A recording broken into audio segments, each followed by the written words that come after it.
दोस्तों नमस्कार, TNA 24 news में फिर एक बार आपका स्वागत है। मैं हूं रियाज शेख। जैसा कि हम यवतमाल में हैं और ये यात्रा जो यवतमाल की है, हम एक एक अपडेट आप तक पहुंचाने की पूरी करेंगे।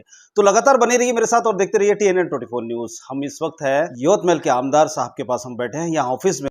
हम हैं मदन जी एवरात के ऑफिस सर में हैं, क्योंकि गाँव गाँव चलो अभियान के तहत बीजेपी क्या काम करना चाह रही है वो भी जानने की कोशिश करेंगे और जनता का क्या फायदा होगा वो भी हम जानने की कोशिश जरूर करेंगे। सर आपका बहुत बहुत स्वागत है हमारे TNA 24 न्यूज। धन्यवाद धन्यवाद। सर गांव गांव चलो अभियान का तहत जो अब बीजेपी जो है पूरे भारतवर्ष में जिस तरह से प्रोग्राम कर रही है, उसका उद्देश्य क्या है और उससे जनता को क्या फायदा मिलेगा? गांव चलो अभियान ये बीजेपी का एक संगठनात्मक ढांचा है।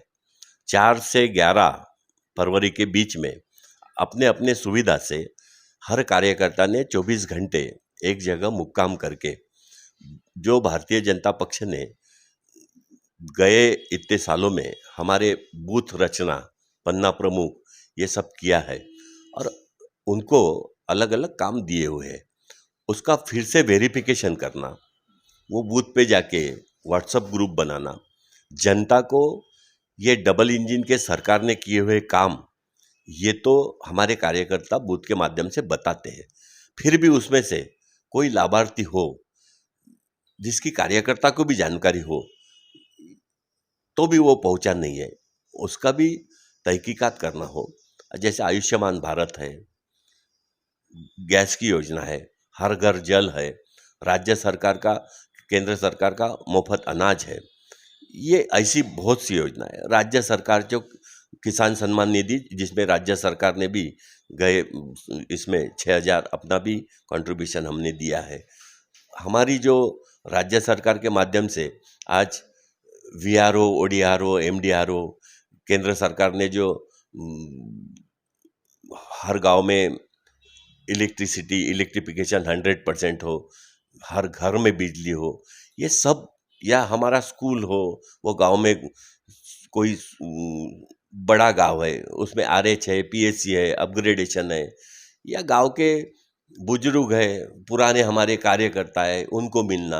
क्या सर आपको लगता है कि ये कांग्रेस के दौर में इतनी सारी उपलब्धियां नहीं थी जो बीजेपी के राज में उपलब्धि में होने वाली है?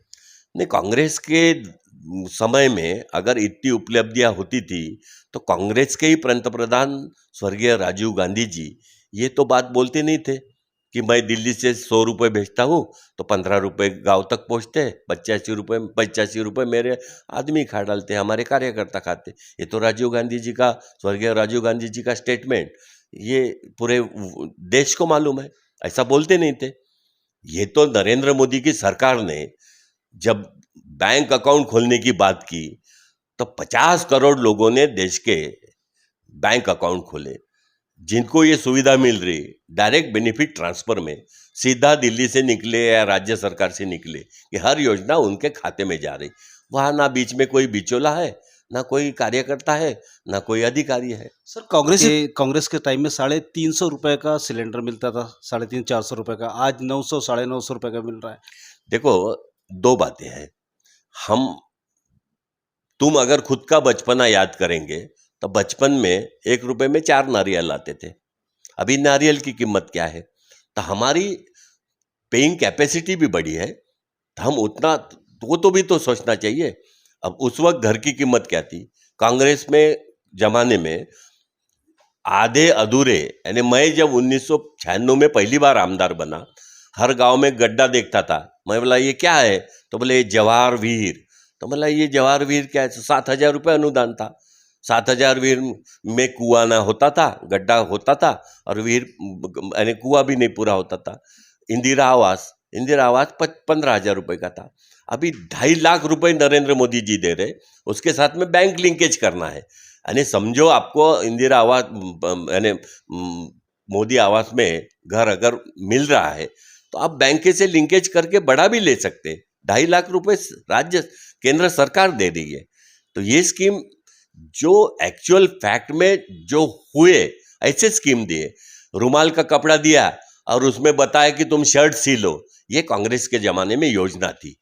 बड़ी बड़ी योजना, बड़े बड़े नाम, लेकिन उसका अमल बजावनी कहीं नहीं होती थी। आज के डेट में आप हर गांव में जाएंगे, शहर में जाएंगे, आप नागपुर से आए हैं, आप नागपुर में पंतप्रधान आवास योजना में कितने घर बन रहे, ये नागपुर में देख लो। नाम तो नहीं लूंगा, लेकिन कांग्रेस एक प्रवक्ता है जिन्होंने ये कहा है कि बीजेपी हिंदू राष्ट्र बनाना चाहती बीजेपी हिंदू राष्ट्र बनाना चाहता है, नहीं, हिंदुस्तान ही हमारा नाम है ना। और हमें कभी नहीं कहा, दुनिया देश की आबादी 142 करोड़ है, हमें हमारा पहले से यही विचार है, कोई भी जात पात धर्म समाज पंथ के लोग हिंदुस्तान में रह सकते हैं। अपनी अपनी भी पूजा अर्चना पद्धति ये भले ही अलग हो, विचारधारा अलग हो, लेकिन हम राष्ट्र, हम भारत हमारा है, ये मातृभूमि हमारी है, इससे हम प्रेम करते हैं। बस इतना ही विश्वास लोगों में होना चाहिए। हमने सदैव यही कहा है। हमारी पूजा पद्धति अलग होंगी, कोई चर्च जाएगा, कोई मदरसा गुरुद्वारा जाएगा, कोई मंदिर जाएगा, कोई मस्जिद जाएगा, इससे कभी मना ही नहीं किया, कभी किसी ने मना ही नहीं किया। लेकिन ये देश हमारा है, ये मातृभूमि हमारी है। तुम मातृभूमि के ऊपर अगर तुम दिख रहा तुम्हें कि पाकिस्तान चाइना इनकी गतियों में तुम्हारे एनजीओ काम कर रहे, उसके बावजूद भी तुम उन्हें राष्ट्रभक्त कहेंगे जिन्होंने इतने साल राज किया। बहुत बहुत धन्यवाद सर, TNN 24 न्यूज़ चैनल से जुड़ने के लिए।